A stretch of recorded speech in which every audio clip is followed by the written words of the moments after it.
कभी कभी हम जाने अनजाने में कुछ ऐसी गलतियां कर जाते हैं जिनका पछतावा हमें फिर बाद में होता रहता है। जब हम गलतियां करते हैं तब हम इस बात का बिल्कुल भी पता नहीं रखते हैं कि इस गलती से हमारे जीवन में आगे चलकर कोई प्रभाव भी पड़ सकता है। कभी कभी हमारी ज़्यादा अच्छाई भी हमारे दुख का कारण बन जाती है। हमें पता ही नहीं चलता है कि हम स्वयं ही अपने लिए खाई खोद रहे हैं। एक समय की बात है, एक नगर में एक युवक रहता था। उस युवक का परिवार बहुत गरीब था। उसके परिवार में आए दिन किसी न किसी बात को लेकर झगड़े चलते रहते थे। वो युवक इन झगड़ों से बहुत परेशान था।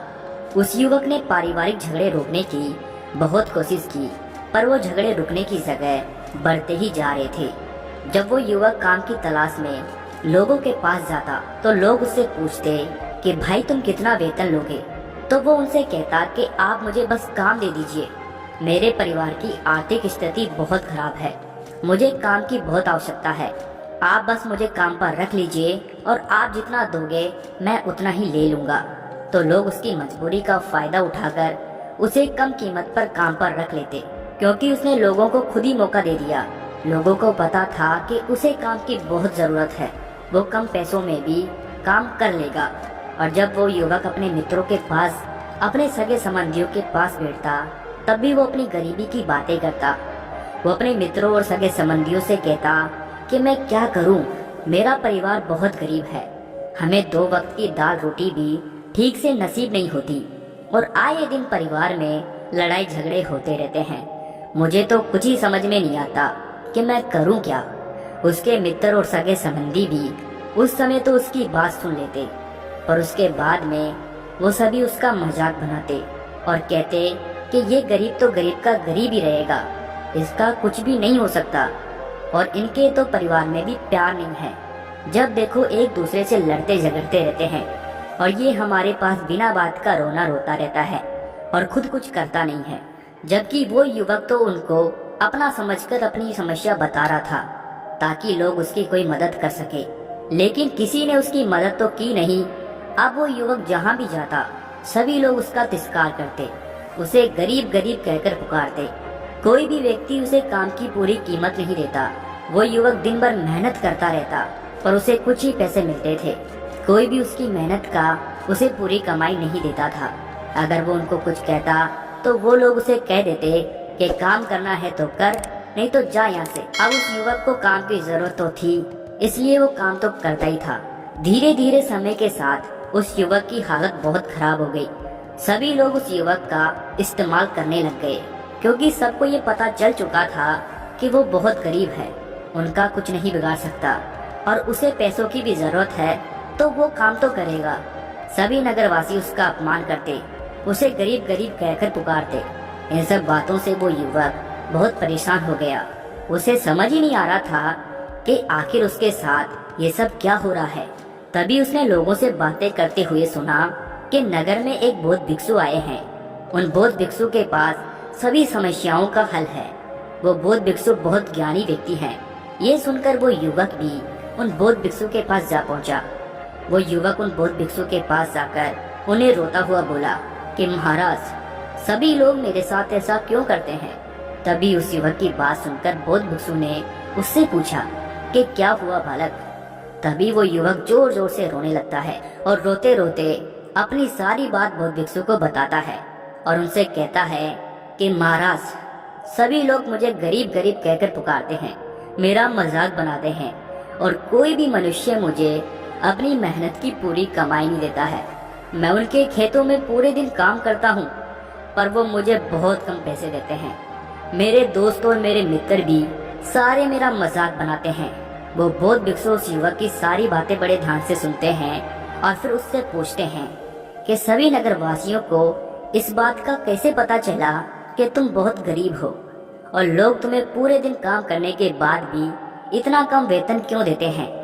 बौद्ध भिक्षु की बात सुनकर वो युवक बोला कि दरअसल महाराज, मैंने ही नगरवासियों से हमदर्दी पाने के लिए उनसे कहा था कि मैं बहुत गरीब हूँ, मुझे आप काम पर रख लीजिए, जो आप दोगे मैं वो ही ले लूँगा। ये सुनकर वो बौद्ध भिक्षु बोले कि इसमें लोगों की क्या गलती है, अगर नगरवासी तुम्हारा मजाक बनाते हैं, तुम्हें कम वेतन देते हैं, तो इसमें तुम्हारी ही गलती है। तुम्ही ने उन लोगों को बढ़ावा दिया है। तुम्हें कुछ बातें सिर्फ अपने तक ही सीमित रखनी चाहिए थी, लेकिन तुमने तो वो बातें सबको बता दी। बौद्ध भिक्षु की बात सुनकर वो युवक उनके पैरों में गिर गया और उनसे बोलने लगा कि महाराज, अब मैं क्या करूं? आप मेरी इस परेशानी को दूर करो। युवक की बात सुनकर बौद्ध भिक्षु बोले कि देखो, अब जो हो गया उसे तो वापस नहीं लाया जा सकता, लेकिन आज मैं तुम्हें ऐसी 7 बातें बताऊंगा जिन्हें तुम्हें कभी भी किसी को नहीं बतानी है, सिर्फ अपने तक ही सीमित रखनी है, चाहे फिर वो तुम्हारा मित्र ही क्यों ना हो या फिर कोई सगा संबंधी ही क्यों ना हो। तुम्हें ये बातें किसी को नहीं बतानी है। बौद्ध भिक्षु की बात सुनकर वो युवक बड़ी प्रशंसा से बोला कि बताइए महाराज, वो कौन सी बातें हैं जिन्हें हमें किसी को नहीं बताना चाहिए। फिर बौद्ध भिक्षु ने युवक से कहा कि पहली बात जो तुम्हें किसी को नहीं बतानी है वो है तुम्हारे जीवन का लक्ष्य, तुम्हारे जीवन का सपना। हम क्या करते हैं, हम अपने सपने को सभी को बता देते हैं कि मैं ये करूँगा, मैं बड़ा होकर ये बनना चाहता हूँ। हमें ऐसा लगता है कि लोग ये सुनकर बहुत प्रसन्न होंगे कि मैं कितना बड़ा आदमी बनना चाहता हूँ, लोग मेरी प्रशंसा करेंगे।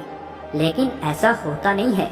जब हम अपने सपने को लोगों को बता देते हैं तो हमारे मन में संतुष्टि का भाव आ जाता है।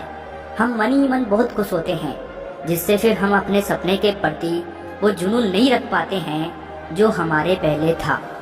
जब हम अपने सपने लोगों को बता देते हैं तो उनकी उम्मीदें हमसे बढ़ जाती है। वो हमारे ऊपर और भी ज्यादा ध्यान देने लगते हैं, जिससे कभी कभी हम तनाव में भी आ जाते हैं और फिर यही तनाव हमारे जीवन में असंतुलन पैदा करता है और फिर हम अपने सपने से, अपने लक्ष्य से भटक जाते हैं। जब हम अपने सपने किसी को बताते हैं तो आपको कुछ लोग तो प्रेरणा देंगे, जिससे आपको आगे बढ़ने में हिम्मत मिलेगी। लेकिन बहुत से लोग ऐसे हैं जो आपको प्रेरणाहीन करेंगे, आपको डिमोटिवेट करेंगे, जिससे आप आपके लक्ष्य से भटक सकते हो। इसीलिए जो भी आपका सपना है उसे पूरा करो, उसके बाद ही लोगों को बताओ। अगर पहले बता दोगे तो लोग रुकावटें पैदा कर देंगे और सपने को चुपचाप अगर तुमने पूरा किया तो लोगों को स्वतः ही पता चल जाएगा कि तुमने कौन सा सपना हासिल किया है। इसीलिए कभी भी किसी को अपना सपना मत बताओ, अपना लक्ष्य मत बताओ। फिर बौद्ध भिक्षु ने युवक से कहा कि दूसरी बात जो तुम्हें किसी को नहीं बतानी है वो है तुम्हारी समस्याएं, तुम्हारी परेशानियां। हम क्या करते हैं, जैसे ही हमें कोई समस्या होती है, कोई परेशानी आती है, तो हम तुरंत लोगों के पास उसके समाधान के लिए पहुंच जाते हैं, उन्हें अपना दुखड़ा सुनाने लगते हैं। लेकिन दूसरे लोगों को अपनी परेशानी बताने का मतलब है स्वयं के लिए एक और परेशानी खड़ी करना। क्योंकि जब हम किसी से अपनी परेशानी बताते हैं तब तो हमें बहुत अच्छा महसूस होता है। हमें ऐसे लगता है कि मानो हमारा थोड़ा सा दुख तो चला गया। लेकिन सभी लोग हमारी परेशानियां कम नहीं करते, बल्कि उन्हें और बढ़ा देते हैं और हमारे सामने कहीं नई परेशानियां खड़ी कर देते हैं। हम जितने लोगों के साथ अपनी समस्याएं बताते हैं उनमें से 70% लोग तो ऐसे होते हैं जिनको हमारी परेशानियों से कोई फर्क नहीं पड़ता, बल्कि वो तो हमारा मजाक बनाते हैं। और 20% लोगों को ये जानकर खुशी होती है कि हम कितने परेशान हैं, और 10% लोग ही ऐसे होते हैं जिनको थोड़ा बहुत फर्क पड़ सकता है। लेकिन फर्क पड़ने का मतलब ये नहीं है कि वो तुम्हारा साथ दे ही देंगे। जब लोग हमारी परेशानियां, हमारी समस्याओं का मजाक बनाते हैं तो हमें बहुत बड़ा दुख होता है। इसीलिए हमें कभी भी अपनी परेशानियां किसी को नहीं बतानी चाहिए, स्वयं ही उनका हल खोजना चाहिए। क्योंकि हमें हमसे बेहतर कोई नहीं जानता और हम खुद ही बिना किसी की मदद से हर परेशानी से बाहर निकल सकते हैं। फिर बौद्ध भिक्षु उस युवक को तीसरी बात बताते हुए कहते हैं कि तुम्हें कभी भी अपने परिवार की समस्याएं किसी को नहीं बतानी चाहिए। हर परिवार में कोई ना कोई समस्या जरूर होती है। जहाँ सब लोग एक साथ रहते हैं तो कहा सुनी भी हो जाती है। हमारे परिवार के साथ हमारे संबंध अच्छे हो या फिर बुरे हो, हमें किसी को भी नहीं बताने चाहिए। जब हम दूसरों को इसके बारे में बताते हैं तो लोग मजे लेकर तुम्हारी बातें सुनते हैं। उन्हें कोई फर्क नहीं पड़ता कि तुम किस परेशानी में हो, बल्कि वो लोग तुम कमजोरियों का फायदा उठाने की कोशिश करेंगे। तुम्हें तुम्हारे परिवार की समस्याओं को आपस में ही अपने परिवार वालों से बात करके सुलझा लेनी चाहिए। तुम्हें दूसरे लोगों को बताने की जरूरत ही नहीं पड़ेगी। और जब हम अपनी और अपने परिवार की समस्याएं लोगों को बताते हैं तो लोग हमें कमजोर समझने लगते हैं, हमारे बारे में सोचने लगते हैं कि ये तो कुछ नहीं कर पाएगा, ये अपने परिवार को नहीं संभाल सकता, इतनी छोटी छोटी बातों पे ही परेशान हो रहा है, तो ये आगे चलकर जीवन में बड़ी बड़ी समस्याओं का सामना कैसे करेगा। हम तो लोगों को अपने परिवार की समस्याएं ये सोचकर बताते हैं कि ताकि वो हमारी मदद कर सके, लेकिन ये दुनिया बहुत मतलबी है। इस दुनिया में कोई आपका खास नहीं है। लोग हमारी बातें मजे ले लेकर सुनते हैं और हमारे सामने तो झूठी हमदर्दी दिखाते हैं, और फिर हमारी पीठ पीछे जो बातें हम उन्हें बताते हैं उन्हें अच्छे से नमक मिर्च लगाकर चारों तरफ फैला देते हैं, जिससे उन लोगों का तो कुछ नहीं बिगड़ता, पर तुम्हारे परिवार की इज्जत मिट्टी में मिल जाती है। लोग तुम्हारे परिवार के बारे में तरह तरह की बातें बनाने लगते हैं, एक बात की 100 बात करने लगते हैं, जो बात हुई नहीं उस बात को भी नमक मिर्च लगाकर बताते हैं। इस दुनिया में घाव पर मरहम लगाने वाले तो कम है और नमक छिड़कने वाले बहुत ज्यादा हैं। इसीलिए कभी भी किसी को अपने परिवार की स्थितियों के बारे में नहीं बताना चाहिए। फिर बौद्ध भिक्षु ने इस युवक को चौथी बात बताते हुए कहा कि तुम लोगों के सामने इस बात को कभी मत बताना कि तुम किन किन चीजों के मालिक हो या फिर तुम्हारे पास क्या क्या है। तुम तो लोगों को ऐसे ही अपने बारे में बताते हो कि तुम्हारे पास इतने बंगले हैं, इतनी गाड़ी है, इतना धन है, ताकि लोगों को पता चल सके, लेकिन तुम ये सोचकर उन्हें नहीं बता रहे हो कि तुम उन्हें नीचे दिखाने की कोशिश कर रहे हो। लेकिन लोग तुम्हारी बातों का गलत मतलब निकाल सकते हैं। वो ये सोच सकते हैं कि तुम उन्हें नीचा दिखाने के लिए ये सब बातें कर रहे हो, और फिर वो तुमसे नफरत करने लगेंगे। उस समय तो वो कुछ नहीं बोलेंगे, लेकिन अंदर ही अंदर वो तुमसे नफरत करने लग जाएंगे और तुमसे दूर होने लग जाएंगे, तुम्हें गिराने की कोशिश करेंगे। और हो सकता है कि तुम्हारी बातें सुनकर तुम्हारे पास इतना धन है ये जानकर कुछ लोग तुम्हारे से झूठे रिश्ते बना ले, तुमसे अपना मतलब भी निकलवा सकते हैं। इस दुनिया में ऐसे बहुत से मतलबी लोग हैं जो लोगों से बस धन पाने की चाहत में रिश्ता जोड़ते हैं। इसीलिए तुम्हें अपना धन किसी को नहीं बताना चाहिए। समय के खेल का किसी को पता नहीं, आज अच्छा है तो जरूरी नहीं कल भी अच्छा हो। मान लो आज तुम्हारे पास खूब धन दौलत है, लेकिन अगर कभी आपके पास नहीं रहे और आप लोगों से मदद मांगोगे तो लोग आपकी मदद नहीं करेंगे, बल्कि आपको ताने मारेंगे, आपसे कहेंगे कि तुम्हारे पास तो इतना धन था, कहाँ गया वो धन। तुम सच बोलते थे या फिर झूठ मार कर ही गुणगान करते रहते थे। और हमें अपनी धन दौलत की बात लोगों के सामने इसलिए भी नहीं बतानी चाहिए क्योंकि इस दुनिया में बहुत से ऐसे लोग हैं जिनके पास पीने के लिए स्वच्छ पानी भी नहीं है, वो गंदा पानी पीते हैं। उनके पास खाने के लिए 2 वक्त की रोटी भी नहीं है, जबकि तुम्हारे पास सब कुछ है। इसीलिए कभी भी खुद से गरीब लोगों के सामने कभी भी अपने धन का दिखावा ना करे, हो सके तो उनकी मदद कर दे। फिर बौद्ध भिक्षु ने उस युवक को 5वीं बात बताते हुए कहा कि कभी भी अपनी सफलता का रहस्य किसी को मत बताना। हमने सफलता हासिल कैसे की है ये बताना कोई गलत नहीं है। अगर कोई मनुष्य उससे सीख कर आगे बढ़ता है तो ये बहुत अच्छी बात है, लेकिन अधिकतर लोग क्या करते हैं, हमारे बताए गए रास्ते पर हूबहू चलना शुरू कर देते हैं, और अगर वो हमारे बताए गए रास्ते पर चलकर असफल हो जाते हैं तो फिर वो हमें ही दोष देने लगते हैं, जबकि हमने तो उसके लिए अच्छा ही किया था। मगर वो हमें दोषी मानने लगते हैं और कहते हैं कि काश मैं इसकी बातों में नहीं आया होता, इसने तो मुझे गलत रास्ता बता दिया। जबकि सबके लिए सफलता का एक ही तरीका काम नहीं करता। जिस तरीके से तुम सफल हुए हो जरूरी नहीं कि वैसे ही उन्हें भी सफलता मिल जाए। इसीलिए कभी भी किसी को अपनी सफलता का रहस्य मत बताओ। अगर वो मनुष्य सच में ही तुमसे सफलता का मार्ग जानने की कोशिश करे और उस कार्य में उसे बहुत लगन हो, वो दृढ़ संकल्पी हो कि नहीं मुझे तो ये कार्य करना ही है, तो तुम उसे जरूर बता सकते हो। लेकिन तुम आगे से कभी भी किसी को कुछ मत बताओ, नहीं तो अगर वो लोग असफल रहे तो वो तुम्हें ही दोषी मानने लगेंगे।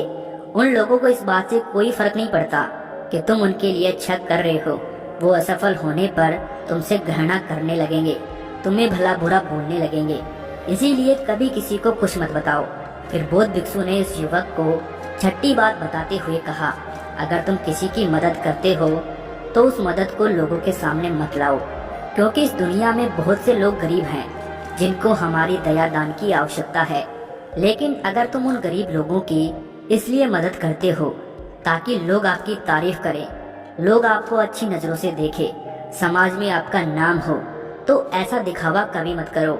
जबकि तुम्हें लोगों की मदद इसलिए नहीं करनी चाहिए कि दूसरे लोग आपकी तारीफ करें, बल्कि आपको लोगों की मदद सच्चे हृदय से बिना किसी को बताए करनी चाहिए, क्योंकि यही मदद आपको अंदर से शांति प्रदान करवाती है। जब तुम किसी जरूरतमंद की सहायता करते हो तो तुम्हें अंदर ही अंदर एक अलग ही आनंद की अनुभूति का एहसास होता है। लेकिन अगर तुम किसी जरूरतमंद की सहायता बस दिखावे के लिए करते हो तो कुछ पल के लिए तो तुम दूसरों की नजरों में अच्छे बन जाओगे, लेकिन तुम कभी भी आत्मसंतुष्टि प्राप्त नहीं कर पाओगे। फिर बौद्ध भिक्षु उस युवक को सातवीं व अंतिम बात बताते हुए कहते हैं कि कभी भी अपनी आमदनी का जिक्र दूसरों के सामने मत करो, क्योंकि ये एक ऐसी बात है जिसे हमें हमेशा हमारे परिवार तक ही सीमित रखनी चाहिए। अपने मित्रों या फिर अपने सगे संबंधियों को कभी अपनी आमदनी मत बताओ। हमें कभी भी किसी से भी ना तो उसकी आमदनी पूछनी चाहिए और ना ही अपनी आमदनी बतानी चाहिए, क्योंकि जब हम लोगों को अपनी आमदनी बताते हैं तो लोग हमारी स्थिति का आसानी से पता लगा लेते हैं, जो हमारे लिए बिल्कुल भी सही नहीं है। क्योंकि अगर हमारी आमदनी कम होती है और हम लोगों को बता देते हैं तो लोग हमें गरीब समझकर हमसे दूर होने लगते हैं, हमारा तिरस्कार करने लगते हैं, हमें नीचा दिखाने लगते हैं, हमें नीचा समझने लगते हैं, हमारी इज्जत नहीं करते। अगर हमारी आमदनी ज्यादा होती है और हम लोगों से उसके बारे में बता देते हैं तो लोग हमसे फिर मतलब से रिश्ते रखना शुरू कर देते हैं। उन्हें हमसे नहीं, हमारे पैसों से मतलब होता है। लोग आपसे इसलिए रिश्ता नहीं जोड़ेंगे कि आप एक अच्छे इंसान हो, बल्कि वो तो आपसे इसलिए रिश्ता जोड़ेंगे क्योंकि आपके पास धन है। जो लोग तुम्हें पसंद नहीं करते वो भी धन की वजह से तुमसे रिश्ता रखेंगे और तुम्हारे साथ ऐसा बर्ताव करेंगे जैसे तुम उनके लिए बहुत खास हो। इसीलिए कभी भी किसी को अपनी आमदनी मत बताओ, बस इसे अपने और अपने परिवार तक ही सीमित रखो, क्योंकि आपका परिवार ही आपकी तरक्की को देखकर खुश होता है। बाकी तो ये दुनिया आपकी तरक्की को देखकर जलने वालों में से है। युवक बौद्ध भिक्षु की सारी बातें बड़ी अच्छी तरीके से समझ गया था और उस युवक ने अपने मन ही मन में यह संकल्प ले लिया कि आज के बाद वो कभी भी किसी को अपने रहस्य नहीं बताएगा। इसके बाद उस युवक ने बौद्ध भिक्षु को प्रणाम किया, उन्हें धन्यवाद दिया और फिर वहाँ से चला गया।